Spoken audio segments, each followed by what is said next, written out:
નમસ્તે દોસ્તો, જય માતાજી।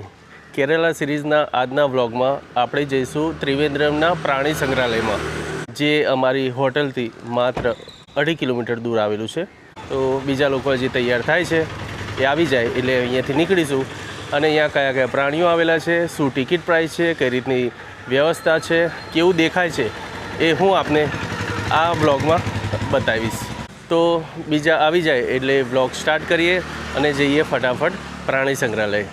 મંદિરે જવાનું હોય કે સમુદ્ર કિનારે અને જમવા જવાનું હોય કે લોકલ માર્કેટમાં, અમે બે સૌથી પહેલાં રેડી થઈ જતા હોઈએ અને બીજાને થોડી ઘણી વાર લાગે જ છે। 15 મિનિટ વેઇટ કર્યા પછી ફાઇનલ આવી ગયા બધા, આવો જઈશું। તો બીજા બધા આવી ગયા છે, તો હવે નીકળીએ ત્રિવેન્દ્રમાં આવેલા પ્રાણી સંગ્રહાલયમાં।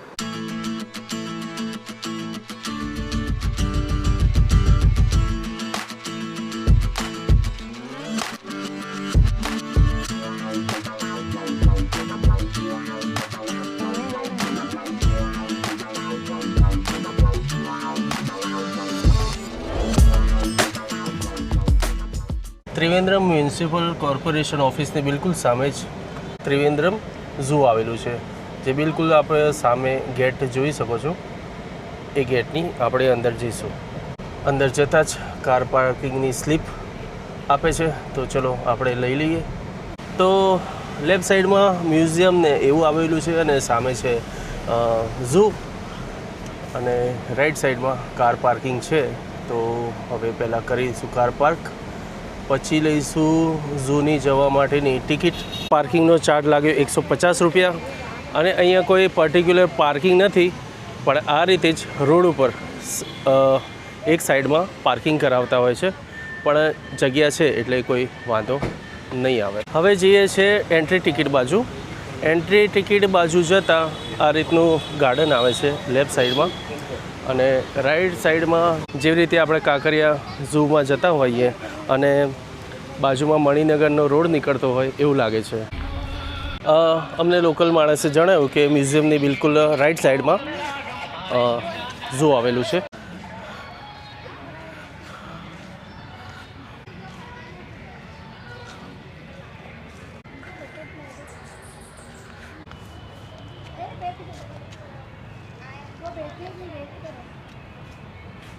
બધા લોકોએ છત્રી ખોલી દીધી, તો અમને પણ એવું લાગ્યું કે આપણા જોડે પણ છત્રી છે તો ખોલી દો, તો ખોલી દીધી છત્રી તાપથી બચવા।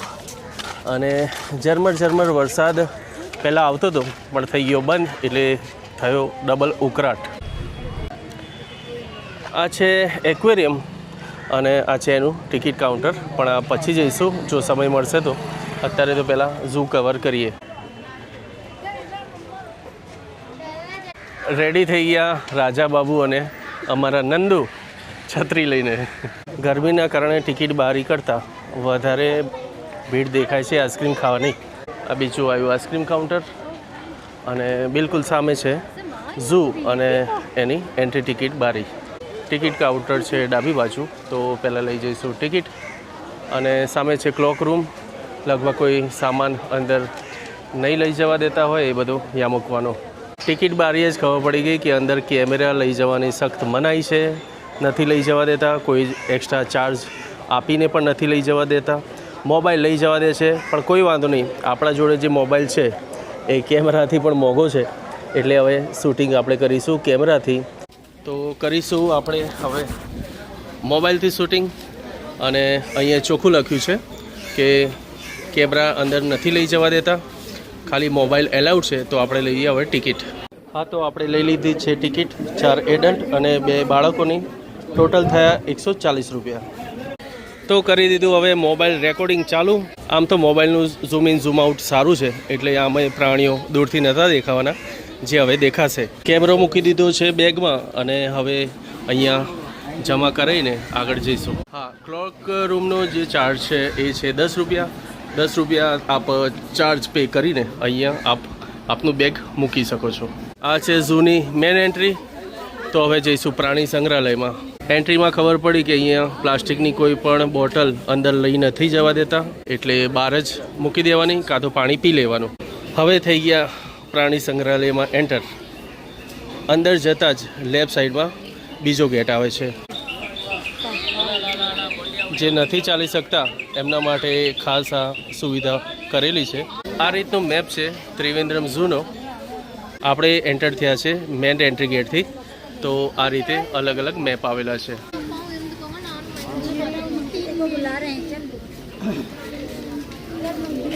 Thank you sir.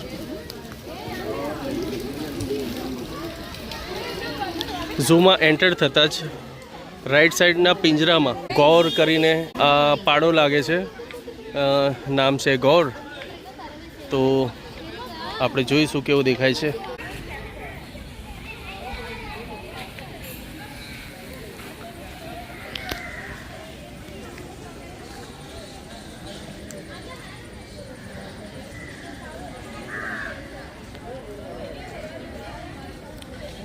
ખૂબ જ યુનિક દેખાય છે.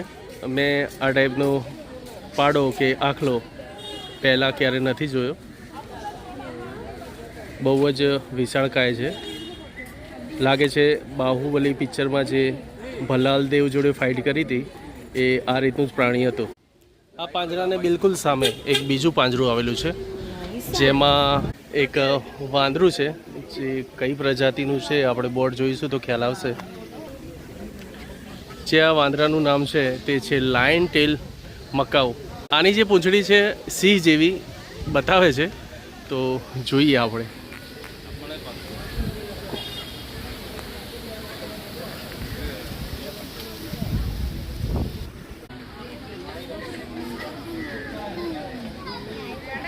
આવ્યું.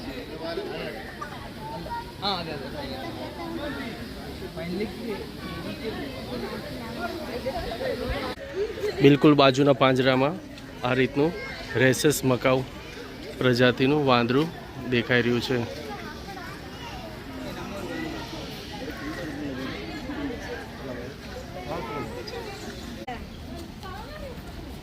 એની બિલકુલ બાજુમાં વ્હાઇટ રિયા, ગ્રે જંગલ ફોલ અને એલેક્સાન્દ્રી પેરાકીટ નામનો પોપટ આવેલો છે. સામેના પિંજરામાં છે બ્રાઉન ફિશ ઓલ. વાવ, આવા ઘણા પિંજરા આવે છે રસ્તામાં, પણ કોઈ પિંજરા ખાલી છે. મેન્ટેનન્સ માગી રહ્યું છે. અમુક પિંજરામાં પક્ષીઓ હતા.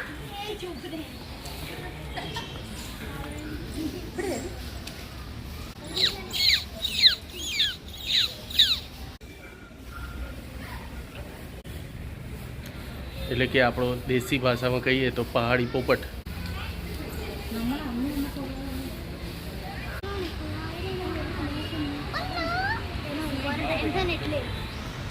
ડ્યુટી પર જશે. આ છે આપણું દેશી ઉલ્લુ.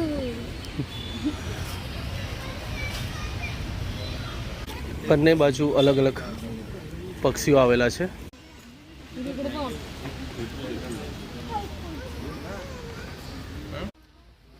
મિત્રો, આમ તો પ્રાણી સંગ્રહાલય ઘણું મોટું છે, પણ જે પ્રાણીઓ આપણે અમદાવાદમાં કાંકરિયા ઝૂમાં જોવા મળી જતા હોય એ જોવાનું સ્કીપ કરીએ છીએ. અને જે જોયા નથી અને થોડા નવા છે, યુનિક છે, એ આપણે પહેલાં કવર કરીશું.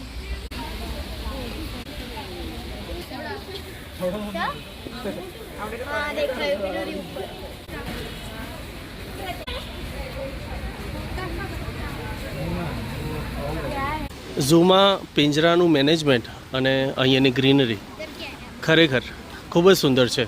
બહુ સમય પછી આ વસ્તુ જોવા મળી, જે છે ઇન્ડિયન ગીધ, જે સિટીમાં તો જોવા નથી જ મળતા, પણ હવે ધીરે ધીરે ગામડામાં પણ લુપ્ત થવા ગયા.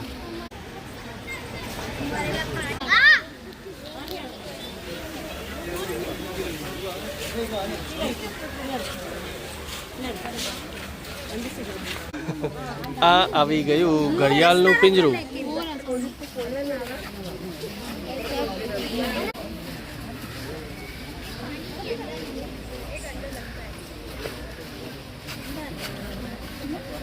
જે આપણે માણસને ખતમ કરવા માટે બહુ ઓછા બધા આવા જતા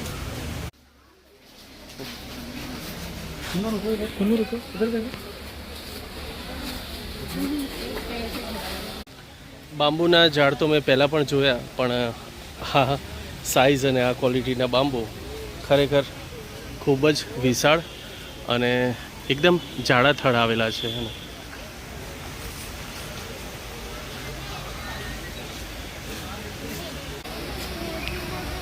આ આવી ગયું મારું all time favourite cartoon character Daffy duck.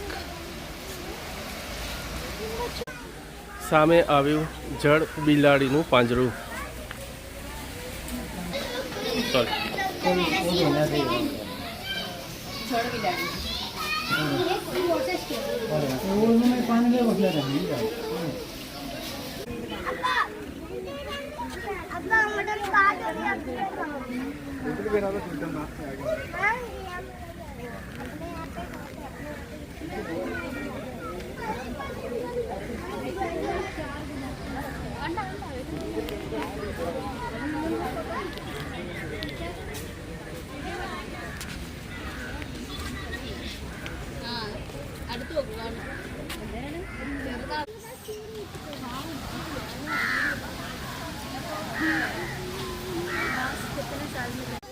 અને ફાઇનલી આવી ગયા જંગલના રાજા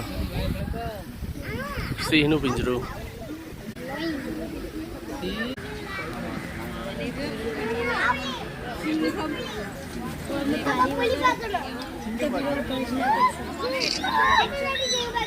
ઘણી જગ્યાએ આ રીતના ફણસના ઝાડ જોવા મળે છે, જે હિન્દીમાં કહીએ આપણે કઠલ અને ઇંગ્લિશમાં જેકફ્રૂટ.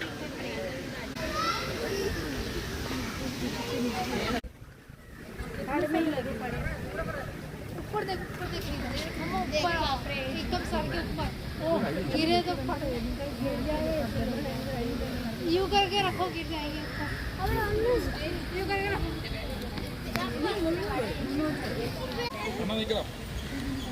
પેલો અંદરથી જોઈ લીધું.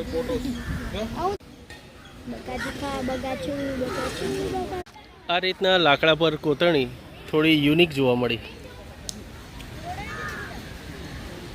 હવે આવી ગયા રાઇનોના કેજ બાજુ, એટલે કે આપણી દેશી ભાષામાં ગેંડો.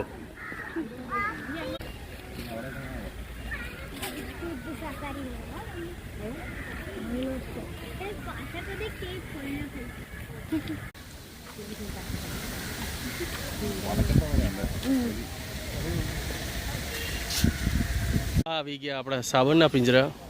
ઇંગ્લિશમાં કહેવાય છે સ્ટેક, એટલે કે યાદ હશે આપને રોયલ સ્ટેક. આ આવે આપણા દેશી હરણ, રેડ ડિયર, ચિત્તલ. અને છેલ્લે આવ્યું આપણું બ્લેક બગ, એટલે કે સલમાન ખાનવાળું હરણ.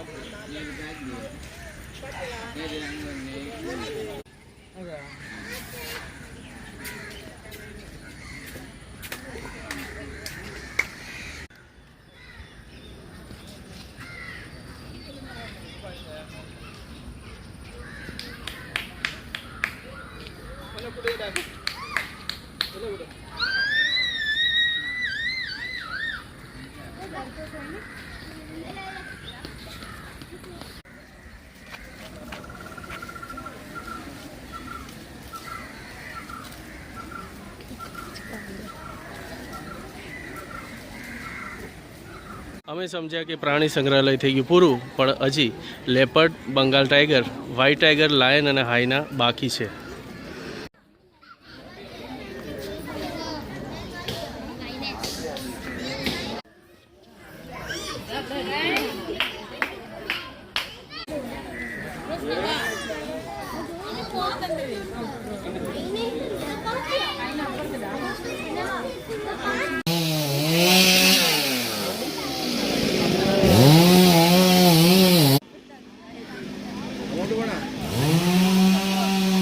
આખું પ્રાણી સંગ્રહાલય ફર્યા પણ નથી અને બેટરી થઈ ગઈ બધાની ડિસ્ચાર્જ, તો બધા બૂમો પાડે છે કે ચલો રૂમ પર જઈએ અને આરામ કરીએ.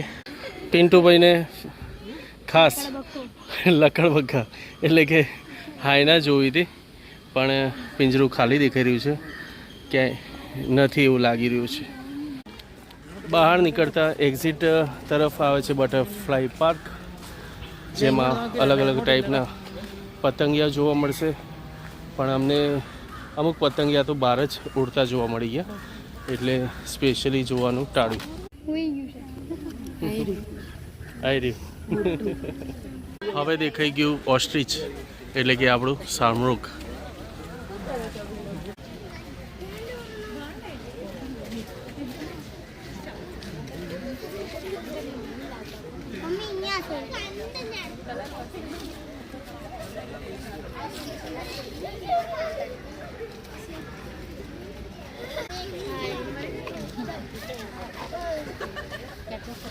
બહાર નીકળતા પાછું રેપ્ટાઇલ્સ એરિયા આવ્યો, એટલે કે સર્પ ગૃહ.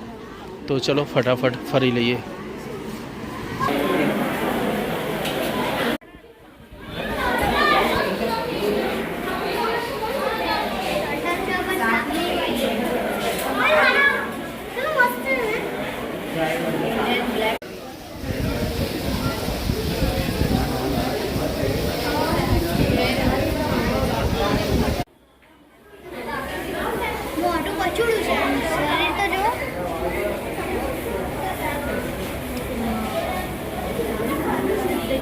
આ છે આપણો ભારતીય નાગ, એટલે કે કિંગ કોબ્રા.